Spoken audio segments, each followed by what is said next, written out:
The honourable member for Gellibrand. Thank you, Deputy Speaker.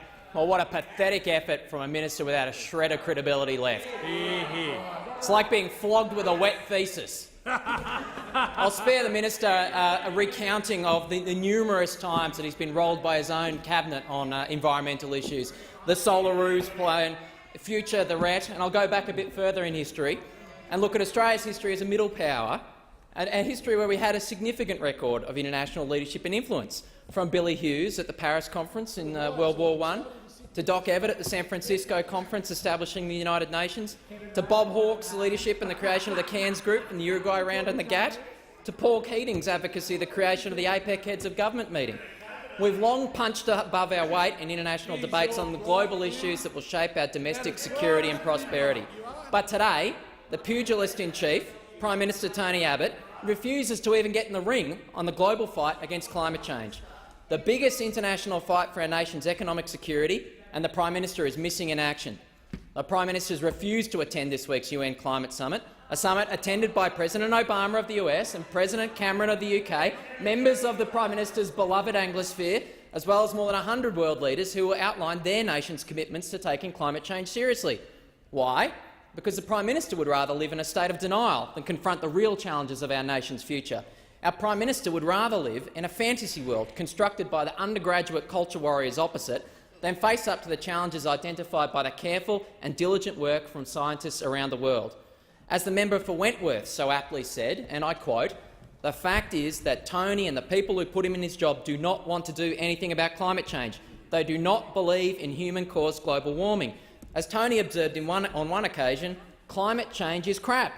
Any policy that is announced will simply be a con, an environmental fig leaf to cover a determination to do nothing."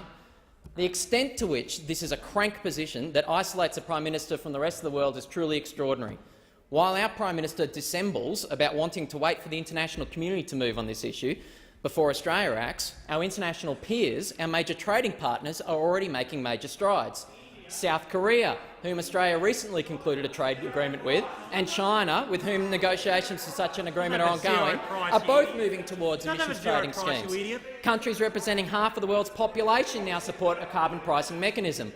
Lord Deben, the former chair of the UK Conservative Party and a cabinet minister for Margaret Thatcher, has noted that, quote, "While 66 countries that account for 88% of global emissions have passed laws to address global warming, Australia is repealing them. Australia's actions are appalling. Even Thatcherite Tories think our Prime Minister is an extremist kook on climate change."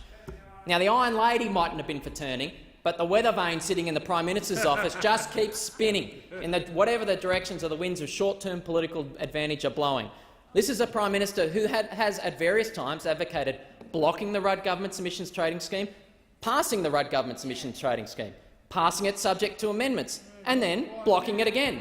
This is a Prime Minister who told Australia in 2009 that, quote, "If you want to put a price on carbon, why not just do it with a simple tax?" In 2009 he said that, and then in between 2010 and 2013 he ran around Australia promising to axe the tax. This is a Prime Minister who purports to believe in free markets and then proposes a, quote, "direct action climate change policy straight from the Soviet central casting." A Prime Minister who told voters before the last election that he supported Australia's renewable energy target, and then after the election appointed a well-known climate change sceptic to undertake a review of the scheme. In contrast, Labor's position on climate change is clear. We accept the science of climate change and we believe we need to do something about it. We don't run away from our nation's challenges. We don't shirk the big issues. We get in the ring and we fight for our nation's interests. We don't think our nation's future economic security and prosperity is something that's worth sacrificing in the name of pathetic political point-scoring in the culture wars. We don't care about the student politics. We care about our nation's future economic prosperity. It's worth returning at this point to the insightful comments of the member for Wentworth on this issue in the time remaining to me. The member for Wentworth noted that, quote, "Politics is about conviction and a commitment to carry out those convictions." Well, the member for Wentworth is right. Unfortunately, our country is currently governed by a Prime Minister whose only conviction on climate change is short-term political gain. So long as the Prime Minister thinks that there are votes to be won from acting as though climate change is, quote, "crap," he'll continue to sacrifice our nation's economic future to do so. We on this side of the House take a bigger picture of Australia's future, and we'll fight in international forums from here and into the future to secure our nation's prosperity. Order.